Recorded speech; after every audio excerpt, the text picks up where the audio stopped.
Welcome to the Marina Hills Animal Hospital Medical Moment, brought to you by the letter W for Wilson, because we're at the top of Mount Wilson today. I want to talk to you about fractures. When our pets have broken bones, there are several things that go into determining how we're going to care for them. The first thing is the pet themselves, their age, do they have any other medical conditions going on? The second is the type and location of the fracture. And then finally, it's the activity level of the patient. They all play a role on how we decide how we're going to repair the fracture. In regard to the age, young pets are growing bones every day of their life. If they're under a year of age, their bones are still growing and maturing. This makes their bones softer, so they're more prone to fracture, but it also means that they're healing quickly because they make new bones every day. So that's in our favor when it comes to repairing fractures on young pets. The opposite extreme can cause some trouble. If a senior pet breaks a bone, we spend a lot of time checking to see if they might have an underlying illness, because bones that are ill or diseased before they break don't heal very well. So if the bone is infected either by a bacteria or a fungus, or if the bone has a tumor in it, a cancer, those fractures aren't going to heal well, if at all, and it's important to determine that before we try and fix it.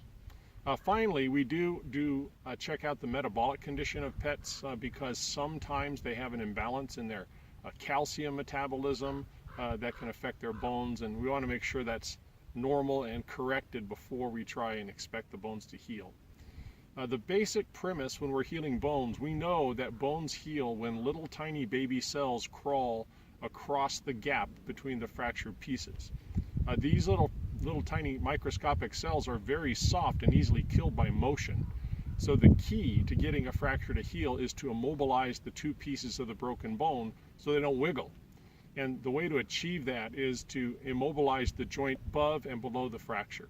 So for example, if a pet has a fracture on their front leg between their wrist and their elbow, to get this fracture to heal, we have to immobilize this joint, called the carpus on a pet, and this joint, the elbow.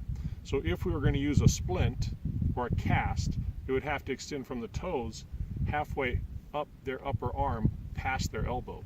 That's much easier on people than it is on a dog or cat, because as you know, there's not a lot of space above their elbow before you run into their chest wall. So often a splint or cast sounds like a good idea, but it's sometimes hard to achieve. The other way to get a fracture to heal is to immobilize the fracture pieces above and below the fracture by using some sort of device that holds those fragments together and still.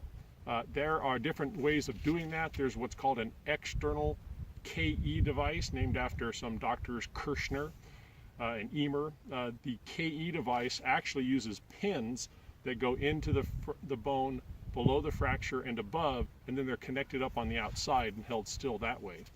And then finally, the really fancy, cool way to repair fractures is to use a plate where the plate is conformed to the shape of the bone, and the bone is drilled and tapped, and screws are put in to hold the plate with one end of the plate below the fracture and one end above the fracture.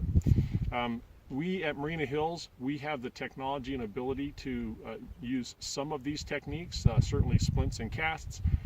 We often can use KE devices, but we don't place bone plates.